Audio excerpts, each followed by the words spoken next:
So it's finally happening. I'm gonna start a YouTube channel. It's just insane.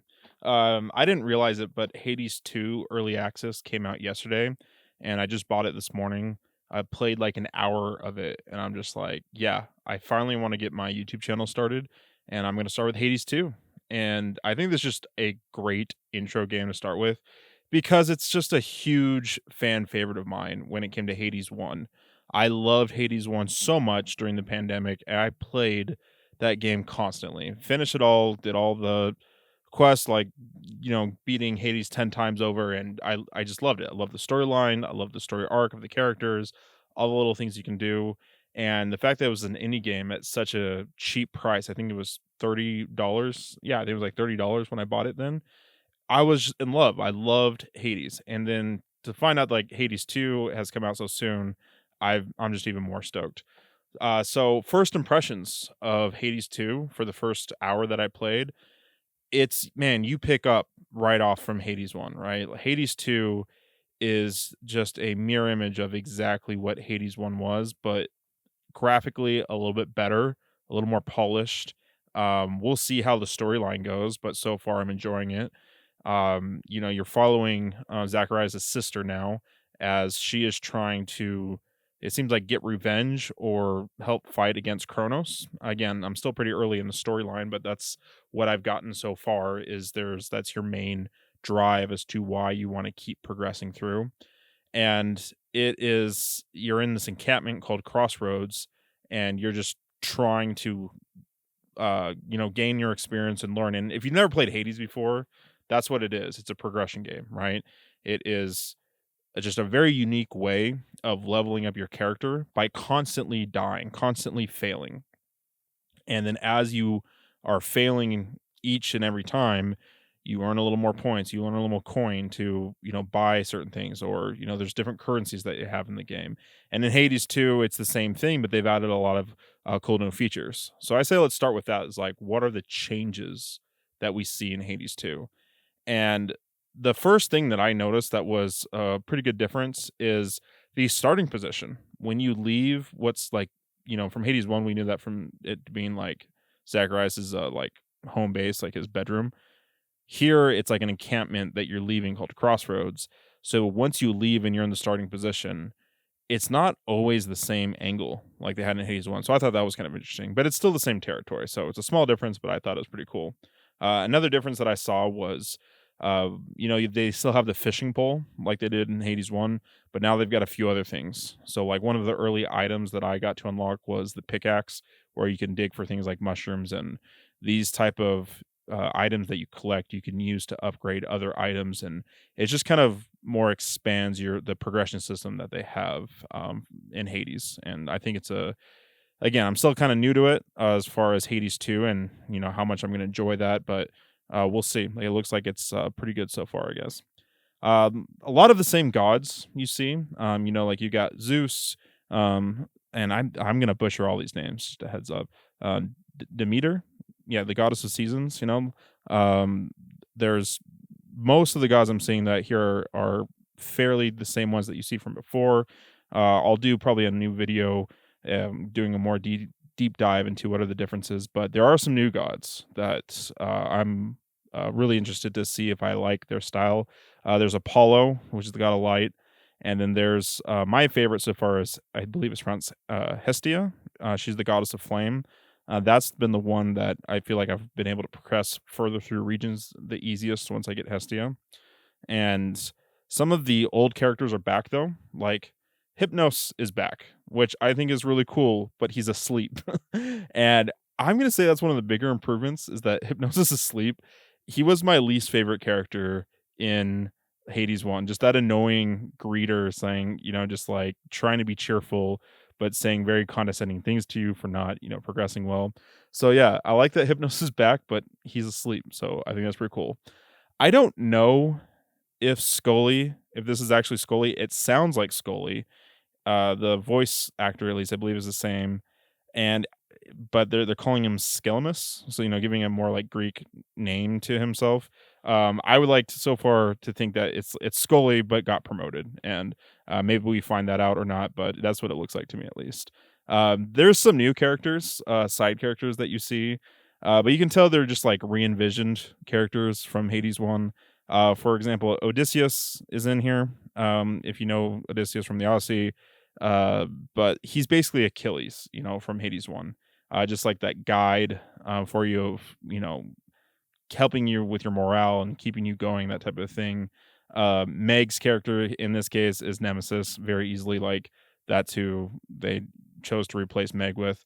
And I'm not saying like the character itself is the same. I'm saying that just that style of you need what the protagonist deals with on a every time the protagonist dies. Who are the characters they interact with? The style of the characters they interact with.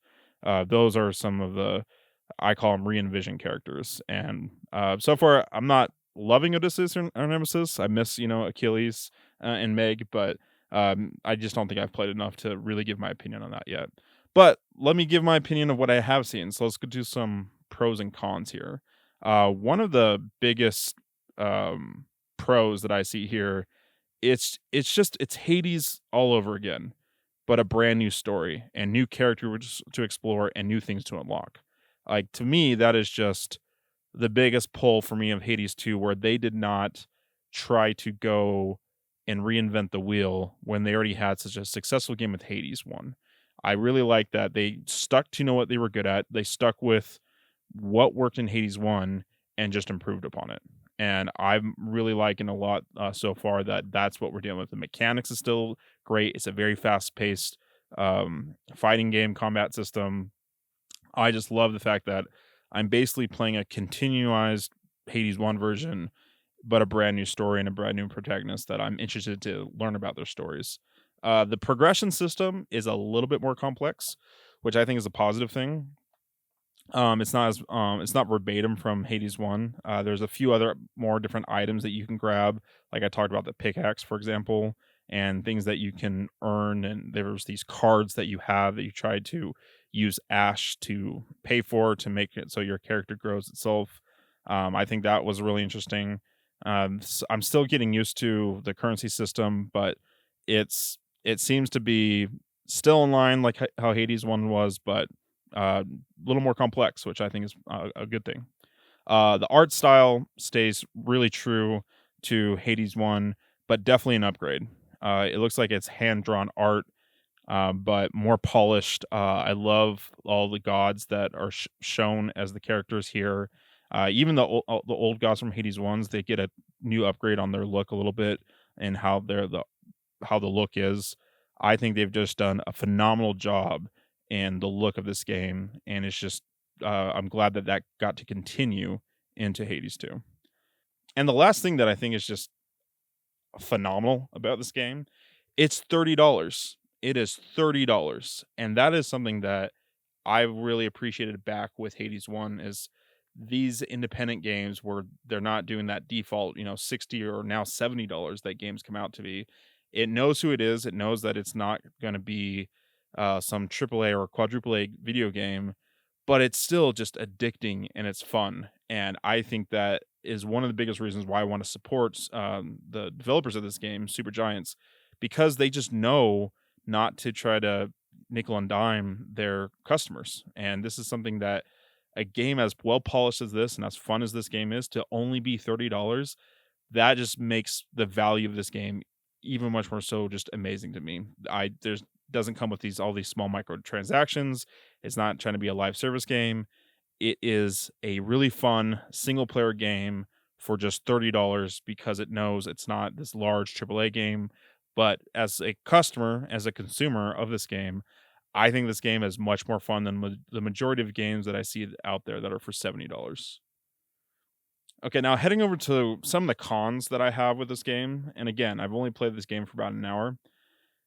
Maybe some of you might take some of the pros I took as a con, which is it is Hades 1 all over again.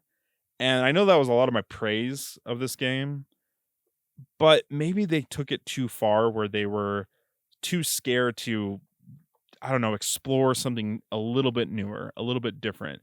They really, really banked in on making this game almost exactly like Hades 1, and that's could be a con for a lot of people.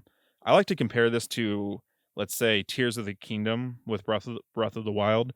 Breath of the Wild, in my opinion, is a masterpiece, and if you're gonna make a sequel to that game, don't again reinvent the wheel. But it just kind of felt like it was flirting with that line of, is this a DLC and they're just calling it a sequel, or is this actually a sequel? And for both games, Tears of the Kingdom and in this case Hades 2, I do believe they do cross that line and they do deserve to be considered sequels. But just as a heads up, yes, they definitely flirt with that line that is so similar to its predecessors that it is hard to distinguish, am I playing a DLC or am I playing an actual sequel to the game? And it's the same thing here. So that could be a con for a lot of people. But like I said before, one of the great things I do love about this game is how it just knew its place and it knew what worked for it in the first game, and it tried to capitalize that again here on the second game. So take that for what it is. Some people are going to love that. Some people are going to hate that. For me, I'm kind of indecisive so far. I do love that I'm playing Hades 1 again, but I also feel like, oh, like I wish the mechanics were a little bit different, or maybe like just trying to progress region to region was a little bit different in that case. I don't know. I could have used maybe something a little more different and unique, but overall I am content that I get to play Hades once again with a brand new storyline. Another con for me, starting out, is the intro was a bit confusing. Um, the power that comes with Hades 2 and Hades 1 for that matter is the ability to unlock stories and to unlock information that you get from characters and you get from the game mechanics, and that's what keeps you pulled in, is like you keep learning new things every time you die and you keep progressing in that case. However, in the intro, I felt like they could have done a little bit better explaining some things. And I think that's important for players who maybe they're new to Hades and maybe they didn't play Hades 1. I'm afraid that some people might be playing this game and they might get a little confused, and so therefore they quit because they don't understand, like, what is the currency, like who's this character, like what's my role here type thing. One confusing thing for me that I did notice was we are playing the sister of Zagreus, but in the intro, after you die the first time, you kind of go through what's quote unquote her bedroom in this encampment. There's a poster of this painting, and it's supposed to be like her, like reminder of why she's fighting. And you see Hades, you see Zagreus, and you see her mother, and then a baby who I assume is supposed to be her. And for that, I'm like, the painting looks odd to me. It looks like it's Zagreus is the father, and then Zagreus' mother is his, I don't know, like his wife here with the child, and then Hades looks like the grandfather or the god behind them type thing. I just thought it was a weird art depiction that kind of threw me off for a second. I'm like, hold on, are we supposed to be Zagreus' child here, or what are we doing here? But then through context, as you talk to other gods, you realize no, you are the granddaughter of oh, I keep getting her name wrong. It's the goddess of the seasons called Demeter. So no, you're the granddaughter of her. Then they say, yeah, you're the daughter of Hades. So through the context of talking to other gods, I got it confirmed. Like, no, okay, she is Zagreus's sister, and she does mention that in some monologues when she's talking out loud. Like, like there, she was talking about the three fates, how they helped her brother at one point. They can help me, but it was just a little bit confusing for me at the beginning where I wasn't all that confident that she was Zagreus' sister based on the painting there and based off of like, like the context of like what was explained to you as a new player here. I just feel like they could have done better with the intro. But still, the whole point of this game is you keep progressing to learn more information, and I think that's what they were going for. And you definitely learn all that information. It's just not presented to you right at the beginning. The last thing that's a con for me was uh, what's supposed to be like the bedroom or the main room design. They call it the crossroads. It's a little boring to me. It's a little too much similar to the region or the territory that you're going to go into when you start your progression. It's just the look of it's the same. I guess that makes more sense, like in a settings wise, like the moment you leave the encampment, you're supposed to be kind of in the same valley in the same area. But I love the fact that in Hades 1, like how cosmetic everything was, where you can like purchase things and drapes, and you can change your bedroom, that type of thing. And this is probably because it's just early access, but it looks like there's not as much to expand on, or or people to talk to for that matter, in the beginning. And I'm pretty confident they're going to change that. In fact, I know they are. They talk about it in one of the release notes, but it's something that I would have liked to have seen more, even though it's early access. Um, One of the questions that I thought in my head is, if I was a new player to this game, could I skip Hades 1 and go right into this game? And after only playing for an hour, I'm going to go with yes, you can, but also, like, why would you? Hades 1 is still an amazing game, and, like, it's not like a next gen issue, right? It's not like you're having, like, these far, superior graphics here in Hades 2. I would definitely just start with Hades 1. If you've never played Hades 1 or Hades 2, I would definitely start with Hades 1. 1 mostly for the story. It's a great story, and it's a lot of fun. You learn a lot about different, Greek gods and things like that. And in here, in Hades 2, they do reference a lot of things that they expect you to know from Hades 1. Like, you should know who, the protagonist's grandmother is. You should know, like, Hades is the god of the underworld, but also that there's this prince Zagreus, and that Hades had a wife, those type of things.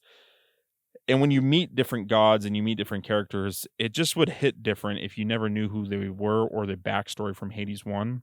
So again, I do think that they set up the story for Hades 2 that you can enjoy it if you never played Hades 1.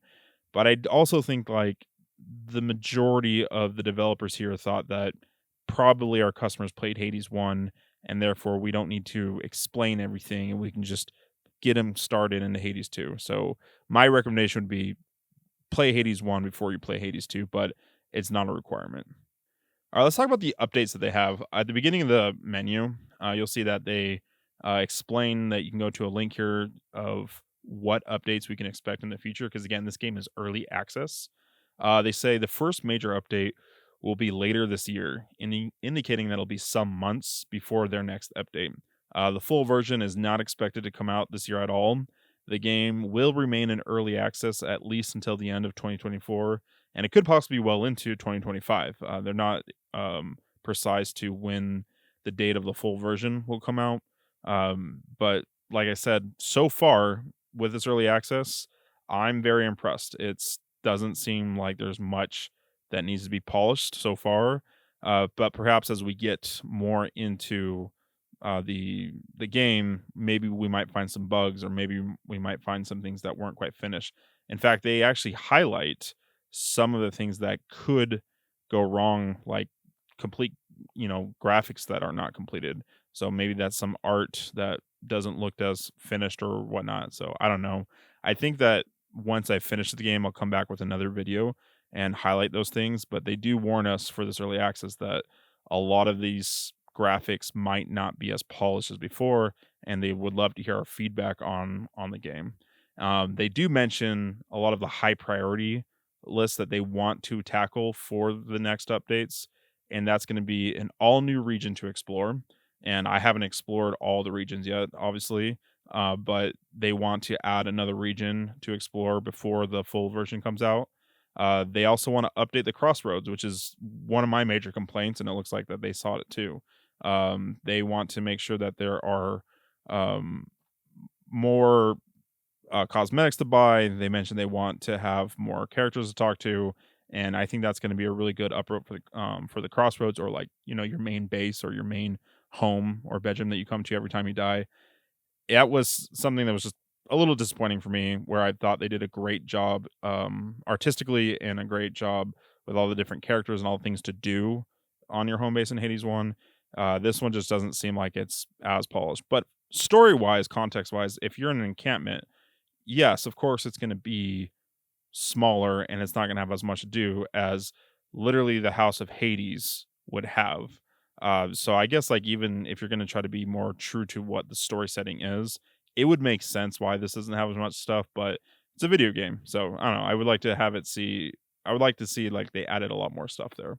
Other things that they said that they want to expand upon is the story. They want to keep adding more to the story. Oh, I'm sorry, I missed one. Another thing they want to add is one more weapon.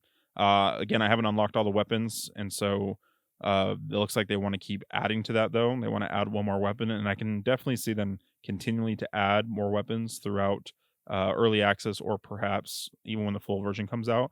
But all they have confirmed is that they want to add one more main weapon, but they don't give a lot of details as to what that main weapon will be. They do want to expand the story more. They don't feel like the story is finished. They want to add more music and more artwork and any other polishing work that might be done. Um, this is my initial thoughts on this early access.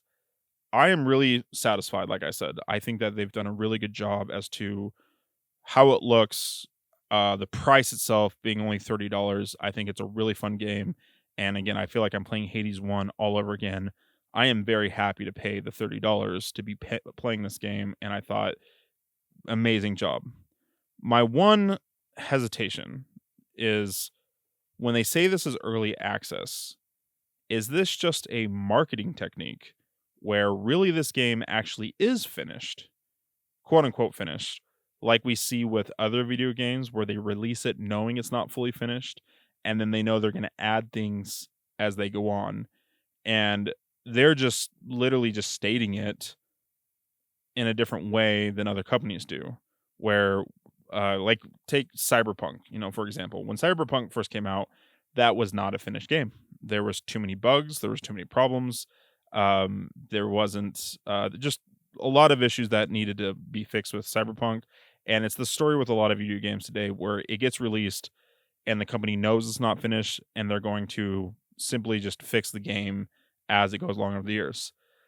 Is this the same thing that we're seeing here, and they're just being a lot more smart the way that they advertise this and say, "Hey, we're calling this early access," because as grateful as I am with the price of $30, and that's how much the price was of Hades 1, if I'm remembering correctly, it was still $30 to buy the early access.